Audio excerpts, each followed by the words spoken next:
नमस्कार साथियों, आप सभी का एमपीपीएससी स्टडी आईक्यू पर बहुत बहुत स्वागत है। उम्मीद है आप सभी लोग मन लगाकर पढ़ रहे होंगे और आपकी तैयारी बेहतर होगी। साथियों, आप सभी लोग जानते हैं कि मेरे द्वारा एक सीरीज स्टार्ट की गई है जिसका नाम है मध्य प्रदेश के वीरों का इतिहास।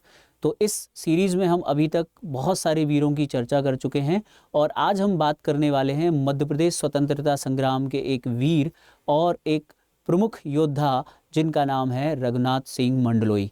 तो दोस्तों, आप लोगों ने नाम सुना होगा रघुनाथ सिंह मंडलोई जी का, जो निमाड़ क्षेत्र के एक आदिवासी योद्धा थे जिन्होंने 1857 की क्रांति के समय स्वतंत्रता आंदोलन में अपना बहुमूल्य योगदान दिया।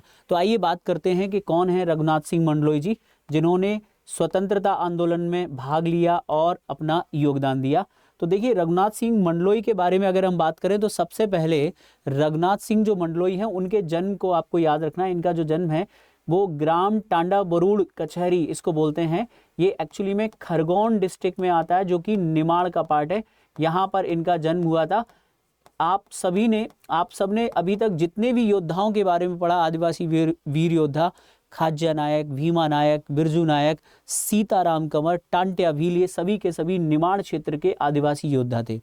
इसका एक मतलब ये है कि अगर आपसे कभी एग्जाम में, मुख्य परीक्षा में भी पूछा जाए कि निमाड़ के प्रमुख आदिवासी योद्धाओं के बारे में लिखिए जिन्होंने 1857 की क्रांति में अपना महत्वपूर्ण योगदान दिया, तो आप सभी के बारे में बता सकते हैं। अब बात करते हैं कि इनके पिता का नाम था दीवान सिंह, जो उस समय 52 आदिवासी गांव के जमींदार थे। और इनका जो मुख्य काम था इनके पिता का, इन आदिवासी गांव से टैक्स कलेक्ट करना। इस क्षेत्र में जहां इनका जन्म हुआ और इनके आसपास के जो क्षेत्र जहां पे इनके पिताजी जमींदार थे, वहां पर पान की खेती मुख्य रूप से होती थी। और जो पान करते थे, जो लोग पान की खेती करते थे, उनसे एक कर वसूलते थे। जैसे कि टांडा बरूड़, विस्टान, ऊन, रोमचिल्ली, देवनलिया, ये जो आदि गांव थे, ये पान की खेती के लिए बड़े विख्यात थे। और याद रखेंगे, खेत की चुंगी का करारोपण इनके पिता दीवान सिंह के हाथों में था। यानी जो पान की खेती पर टैक्स लिया जाता था वो इनके पिताजी वसूलते थे और उसका एक हिस्सा जो है होलकर दरबार को भेजा करते थे, क्योंकि इस क्षेत्र में होलकर राज्य का प्रभाव था। तो अब क्या होता है कि वो पान की खेती करने वाले जो किसान हैं उनसे 2% करारोपण लेते थे, और जो गरीब किसान होते थे उनको जो है कुछ छूट देते थे टैक्स में। तो ये इनके पिता की बात हो गई। अब हम बात करते हैं आगे रघुनाथ सिंह मंडलोई ने क्या किया। तो देखिए, रघुनाथ सिंह मंडलोई ने 1800, देखिए इसमें एक डेट लिखी है, अक्टूबर 1858 के कुछ पहले ही टांडा बारूद के रघुनाथ सिंह मंडलोई, याद रखिएगा, इन्होंने विद्रोह कर दिया और फरार हो गए। अब इससे आगे की कहानी को मैं समझाऊं उससे पहले मैं आपको एक छोटा सा चार्ट बनाकर बताता हूं, जिससे कि आप आसानी से समझ पाएंगे।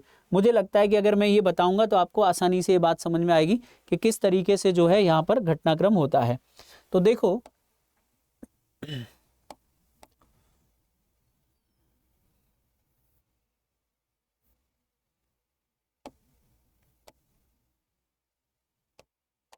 देखिए यहां पर क्या होता है,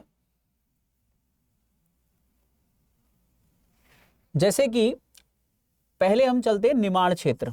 ये रहा निमाड़ क्षेत्र, ध्यान से सुनिएगा आप। इस निमाड़ क्षेत्र में अभी जो क्रांतिकारी योद्धा हैं या जो इस क्षेत्र में एक्टिव हैं, उनका नाम था रघुनाथ सिंह मंडलोई। और रघुनाथ सिंह मंडलोई जिनके सहायक है, मतलब मेन जो योद्धा है इस क्षेत्र के, उनका नाम है सीताराम कंवर। सीताराम कंवर हम लोग पढ़ चुके हैं, जिन्होंने क्या किया था, आदिवासी लोगों को इकट्ठा करके जो है विद्रोह कर दिया। तो सीताराम कंवर इस क्षेत्र के प्रमुख विद्रोही थे। ठीक है, कौन थे ये प्रमुख विद्रोही? इन्होंने आदिवासियों को इकट्ठा किया था और ये क्या कर रहे थे, ये आदिवासियों को इकट्ठा कर अंग्रेजों के विरुद्ध संघर्ष कर रहे थे। अब आपने एक वर्ड सुना होगा, ये है इंदौर रियासत या इंदौर राज्य हम बोल सकते हैं। इंदौर रियासत के द्वारा अलग अलग क्षेत्रों में एक अधिकारी अपॉइंट किया जाता था जिनको मंडलोई बोलते थे। मंडलोई बेसिकली एक टाइटल है, याद रखिएगा, जिनका काम था क्षेत्र विशेष से कर संग्रह करना। क्या करना? कर संग्रह करना। ठीक है, कर संग्रह करना। तो पहले इनके जो पिता थे, यानी रघुनाथ सिंह मंडलोई के जो पिता थे, वो इस क्षेत्र से कर वसूलते थे, जिनका नाम था दीवान सिंह। ठीक है, बाद में इस क्षेत्र के मंडलोई अपॉइंट किए गए, जिनका नाम था रघुनाथ सिंह। याद रखना, रघुनाथ सिंह मंडलोई। तो रघुनाथ सिंह मंडलोई को यह जिम्मेदारी दी गई कि वो किसानों से टैक्स कलेक्ट करें। अब इस बीच क्या होता है कि जो ब्रिटिश सरकार है, याद रखिएगा, सरकार है, या आप ऐसा समझते हैं कि होलकर रियासत, इनके द्वारा जो पान की खेती है, क्या है, पान की खेती, इस पर कर बढ़ा दिया गया। इस पे क्या कर दिया गया, कर वृद्धि कर दी गई। तो इस कर वृद्धि से ये जो है हमारे दीवान सिंह के जो पुत्र हैं यानी रघुनाथ सिंह मंडलोई, वो हो जाते हैं नाराज हो जाते हैं, और नाराज होकर वो ये कहते हैं कि यदि आपने ये कर वापस नहीं लिया तो बुरा अंजाम होगा। तो पहले तो सरकार ने क्या किया, इनको उपाधि दी, राव की उपाधि दी, और उनको कुछ पेंशन देने की कोशिश की कि आप इस क्षेत्र में ऐसा कुछ ना करें। लेकिन जब ये विरोध करते हैं तो इनकी जो ये मंडलोई यानी इनकी जो जमींदारी हम बोल सकते हैं, इनकी जो जमींदारी है इस क्षेत्र की, वो जमींदारी इनसे छीन ली जाती है, और इस जगह पर एक दूसरा जमींदार अपॉइंट किया जाता है, जिसको ये जिम्मेदारी दी गई कि वो रघुनाथ सिंह मंडलोई को यहाँ पर पकड़ ले, या उनके इस क्षेत्र में उनके जो वर्चस्व है उसको समाप्त कर दे। तो इस बीच ये जो है हमारे रघुनाथ सिंह मंडलोई मिल जाते हैं किसके साथ, इनके साथ मिल जाते हैं, जिनका नाम है सीताराम कंवर। तो रघुनाथ मंडलोई किसके साथ आ गए, तो रघुनाथ मंडलोई आ जाते हैं सीताराम कंवर के साथ आ जाते हैं, जो इस क्षेत्र के प्रमुख विद्रोही थे, सहयोगी बन गए। अब इस बीच एक दुर्घटना हुई, ठीक है, आपको याद होगा, सीताराम कंवर जो थे उनको अंग्रेजों के द्वारा उन्हीं के गांव में 8 अक्टूबर 1858 को घेर लिया गया था, जिसमें सीताराम कंवर लड़ते हुए वीर गति को प्राप्त हुए थे। तो सीताराम कंवर जो हैं, जब इनकी मृत्यु हो जाती है, याद रखिएगा कब, 8 अक्टूबर 1858 को जब ये शहीद हो जाते हैं, ठीक है, इन्हीं के गांव पे अंग्रेजों ने हमला किया था, जिसमें ये शहीद हो गए। लास्ट लेक्चर में आप लोगों को पढ़ाया था।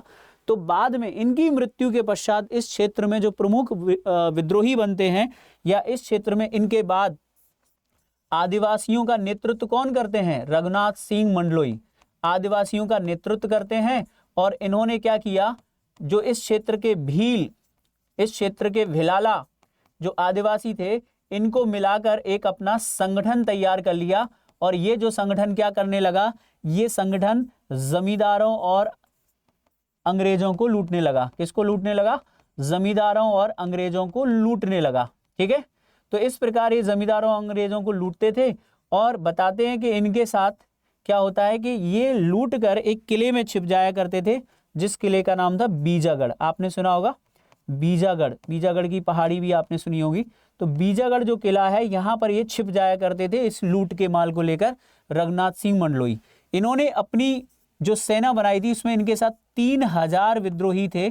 सोचिएगा कितनी बड़ी सेना इनके द्वारा बनाई गई, यानी निमाड़ क्षेत्र के आदिवासियों का समर्थन इन्हें प्राप्त था। तो इन्होंने क्या किया, जमींदारों और अंग्रेजों को लूटना प्रारंभ किया, क्योंकि ऑलरेडी ये सीताराम कंवर के सहयोगी थे, अंग्रेजों के विरुद्ध संघर्ष कर रहे थे, तो उन्होंने उसी रास्ते को चुना।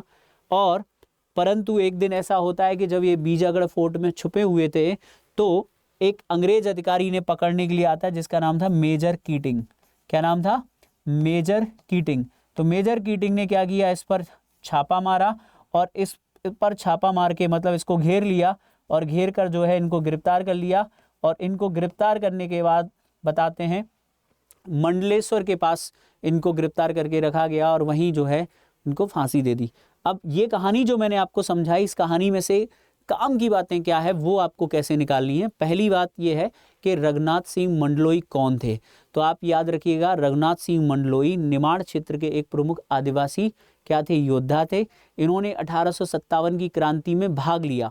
अब इसमें हम याद रखना ये वर्ड कि 1857 की क्रांति चल रही है, और 1857 की क्रांति में इनका योगदान है, ये आपको याद रखना है। 1857 की क्रांति में क्या है, इनका योगदान है। और 1857 की क्रांति में ये किसके सहयोगी बने थे, सीताराम कंवर के सहयोगी बने थे। सीताराम के शहीद होने के बाद इन्होंने इस क्षेत्र में विद्रोह का नेतृत्व किया, अंग्रेजों से संघर्ष किया। ये अंग्रेजों और जमींदारों को लूटकर अपनी जो लूट का माल है वो बीजागढ़ फोर्ट में रखते थे। लेकिन मेजर कीटिंग ने बीजागढ़ फोर्ट पर कब्जा कर लिया, और इन्हें धोखे से, इन्हें कहा कि बातचीत के बहाने इनको बुलाया और इनको अरेस्ट कर लिया, और बाद में जो है इनको फांसी दे दी गई। अब यहाँ पे जो लिखा हुआ है मैं आपको वो पढ़ के बताता हूँ, जिससे आपको थोड़ा सा और अच्छे से समझ में आ जाएगा। देखिए ये लिखा हुआ है इस पर, देखिए जब इन्होंने विद्रोह किया था, मतलब इन्होंने किसानों पर जो टैक्स बढ़ाया गया उसका जब इन्होंने विरोध किया, तो इंदौर दरबार ने उनका वतन बोलते हैं जागीर को, जिस 52 गांव के इनके पिता जागीरदार थे, जमींदार थे, उसकी बात चली तो वतन बोलते हैं जागीर को। तो इंदौर दरबार ने इनके स्थान पर बलवंत सिंह मंडलोई एक टाइटल है जो उस क्षेत्र से टैक्स कलेक्शन करता था, बलवंत सिंह मंडलोई के नाम पर कर दिया, यानी इनकी जो जमींदारी वो बलवंत सिंह मंडलोई को दे दी। और बलवंत सिंह से कहा कि आप रघुनाथ सिंह को और उनके साथियों को पकड़ने की कोशिश करें। रघुनाथ सिंह ने इसका विरोध कर 1858 में करारोपण नीति के खिलाफ आदिवासी भील, बारेला, भिलाला आदि के साथ मिलकर अंग्रेजों के खिलाफ आंदोलन किया। अंग्रेजों ने रघुनाथ सिंह को पकड़ने के लिए कई रेजिमेंट को लगाया, कई अंग्रेज अधिकारी रेजिमेंट को लगाया, परंतु उन्हें वो नहीं पकड़ पाए। उनकी सेना में 3000 क्रांतिकारी हो गए। अक्टूबर 1858 को उन्हें अंग्रेजों ने धोखे से गिरफ्तार कर लिया। इंदौर में रखने के बाद महेश्वर जेल में भेजा, जहां कुछ समय बाद महेश्वर में रघुनाथ सिंह को फांसी दे दी गई। स्थानीय लोगों ने उनके नाम पर स्मारक बनाने की मांग की है। तो ये कहानी थी रघुनाथ सिंह मंडलोई की, ठीक है, जो मैंने आपको बताई। रघुनाथ सिंह मंडलोई की सेना में कितने क्रांतिकारी थे? 3000 क्रांतिकारी थे, याद रखिएगा। हालांकि अंग्रेजों ने उनसे बचने के लिए और उनको खुश करने के लिए राव का टाइटल दिया था, याद रखिएगा। अंग्रेजों ने इनके विरोध से बचने के लिए उनको राव की उपाधि दी और 35,000 रुपए माह पेंशन पुरस्कार देने की जो है बात भी कही थी, अन्य सुविधाएं भी दी। परंतु रघुनाथ सिंह ने इसका विरोध किया और 1858 में करारोपण नीति के खिलाफ आदिवासियों को इकट्ठा करके विद्रोह किया। फाइनली याद रखिएगा, इनके बारे में जो मैंने आपको मेन पॉइंट्स बताए वो क्या हैं कि इन्होंने विद्रोह जो किया था उसका कारण था करारोपण नीति, अर्थात पान की खेती पर अत्यधिक कर लगाना, जिसकी वजह से इन्होंने किसानों का समर्थन लिया। और क्योंकि इस क्षेत्र में जो वीर योद्धा पहले से अंग्रेजों के विरुद्ध सक्रिय थे, ये उनके साथ मिल गए और अंग्रेजों का विरोध किया। अंग्रेजों ने इन्हें पकड़ने के लिए बड़ी सेनाएं लगाई। जब इन्हें नहीं पकड़ पाए तो धोखे से इनको बीजागढ़ किला कहाँ है? याद रखिएगा, खरगोन डिस्ट्रिक्ट में है। तो वहाँ पर बीजागढ़ महादेव का एक प्रसिद्ध मंदिर भी है और वहाँ पर इनको जो है मेजर कीटिंग ने इनको गिरफ्तार कर लिया और कहा जाता है इनको जो है फांसी चढ़ा दी गई थी। तो अब आपके मन में एक सवाल होगा, सर इसमें काम के क्वेश्चन क्या है? तो इसमें काम का क्वेश्चन तो ये है कि इनको अरेस्ट कहाँ किया गया, किसने अरेस्ट किया? तो मेजर कीटिंग बीजागढ़ का जो किला है वहां अरेस्ट किया। इन्होंने किस वजह से विद्रोह किया था? तो याद रखिएगा, करारोपण नीति जो बार बार यहाँ पर लिखी है, कौन सी नीति? करारोपण नीति के विरुद्ध विद्रोह किया था। बेसिकली ये खुद जमींदार थे, इसीलिए समझते थे कि किसानों से कितना कर लेना चाहिए और कितना नहीं लेना चाहिए। ज़्यादा कर लेना सही नहीं था क्योंकि किसानों की स्थिति दयनीय थी। तो इस प्रकार इन्होंने विद्रोह किया। ये सीताराम कंवर के सहयोगी हैं, इंपॉर्टेंट है, सीताराम कंवर के सहयोगी हैं, याद रखिएगा। ये जो मैंने अभी आपको पूरी स्टोरी बताई इसका निचोड़ था जो आप याद रख सकते हैं, ठीक है। आई होप आपको समझ में आ गया होगा। टांडा बारूद इनके बर्थ प्लेस का नाम, पिता का नाम दीवान सिंह है और इनकी जागीर छीनकर बलवंत सिंह मंडलोई को दी गई थी। तो अगर आप मुख्य 10 से 12 पॉइंट अगर याद रख सकते हैं इनके बारे में तो आप आसानी से बता सकते हैं कि रघुनाथ सिंह मंडलोई कौन थे। रघुनाथ सिंह मंडलोई टांडा के रहने वाले थे। इनके पिता दीवान सिंह 52 आदिवासी गांव के जमींदार थे जो उस क्षेत्र से कर संग्रह करते थे। परंतु जब इनके पिता के बाद यह उस क्षेत्र के जमींदार बने तो अंग्रेजों ने क्या किया, इस क्षेत्र पर कर ज़्यादा बढ़ा दिया, पान की खेती पर कर लगा दिया, जिसका इन्होंने विरोध किया और इन्होंने विद्रोह कर दिया। इन्होंने विद्रोह कर जो 1857 के विद्रोही थे सीताराम कंवर के साथ हो गए, यानी सीताराम कंवर मेन है और ये उनके सहयोगी बनते हैं। लेकिन इस बीच सीताराम कंवर की जब मृत्यु हो जाती है तो ये उस क्षेत्र में प्रमुख विद्रोही बन जाते हैं और ये अंग्रेजों और जमींदारों को लूटकर बीजागढ़ किले में छिपते हैं। लेकिन एक दिन धोखे से मेजर कीटिंग ने इनको घेर लिया और इन्हें गिरफ्तार करके जो है इन्हें फांसी दे दी। तो ये कहानी थी रघुनाथ सिंह मंडलोई की। बीजागढ़ का संबंध इनसे है, टांडा का संबंध इनसे है, दीवान सिंह इनके पिता हैं और इनकी जागीर छीनकर दी गई थी बलवंत सिंह मंडलोई को। ये मुख्य बातें हैं। पान की खेती इंपॉर्टेंट है, इन बातों पर अगर आप ध्यान देंगे तो आसानी से आप रघुनाथ सिंह मंडलोई को बता सकते हैं, समझा सकते हैं। आई होप आपको जो जानकारी दी है रघुनाथ सिंह मंडलोई के बारे में वो आपको अच्छी लगी होगी। फिर मिलेंगे एक किसी और हम वीर आदिवासी योद्धा के साथ, किसी और नए योद्धा के साथ। तो इस सेशन में हम आज इन्हीं की बात करते हैं और इसको यहीं समाप्त करते हैं। जय हिंद, थैंक यू।